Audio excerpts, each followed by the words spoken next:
Bonjour les élèves du première année du cycle collégial. Prenez tous la page 99 du manuel L'heure de français. Alors aujourd'hui, on a une leçon d'oral.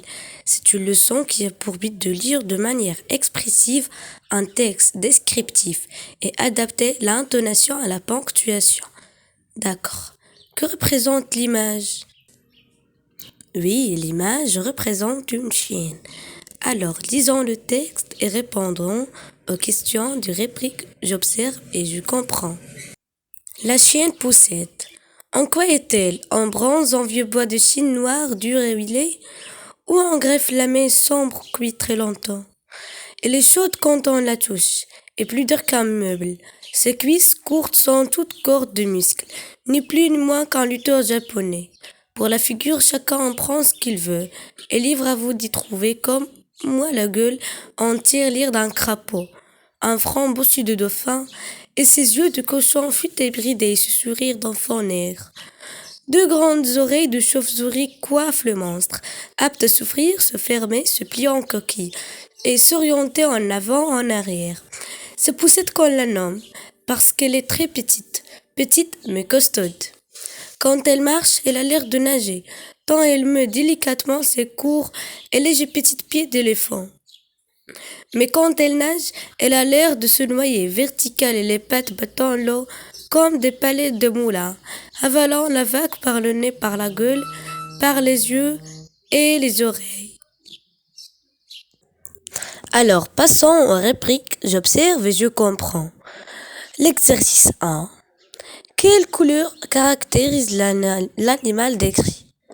D'accord. On a dans le texte en quoi est-elle? En bronze? D'accord. Bronze. On voit en vieux bois de Chine noir, d'accord, noir, dur et huilé, ou en grès flammé sombre, cuit très longtemps. On a aussi flammé et sombre. Question 2. Quel mot appartient au vocabulaire du toucher? D'accord? On a dans le texte elle est chaude quand on la touche, c'est-à-dire chaude, et plus dure qu'un meuble, et c'est dur, d'accord. Troisième question. Quels autres animaux sont évoqués pour décrire la chienne? On a crapaud, dauphin, cochon, chauve-souris et aussi l'éléphant. Quatrième question. Quelles parties du corps sont décrites? Relève les expressions qui les décrivent. On a les cuisses. On a dans le texte, ces cuisses courtes sont toutes cordes de muscles. Ni plus ni moins qu'un lutteur japonais. D'accord. On a aussi la gueule. Dans le texte, on a la gueule en tirelire d'un crapaud. On a aussi le front. Comme dans le texte, un front bossu de dauphin. Et aussi les yeux. Et ses yeux de cochon futés bridés. Et aussi le sourire d'enfant nègre.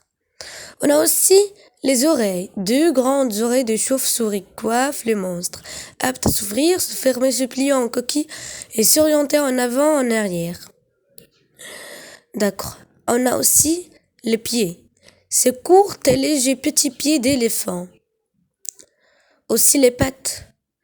Et les pattes battant l'eau comme des palais de moulin. Très bien.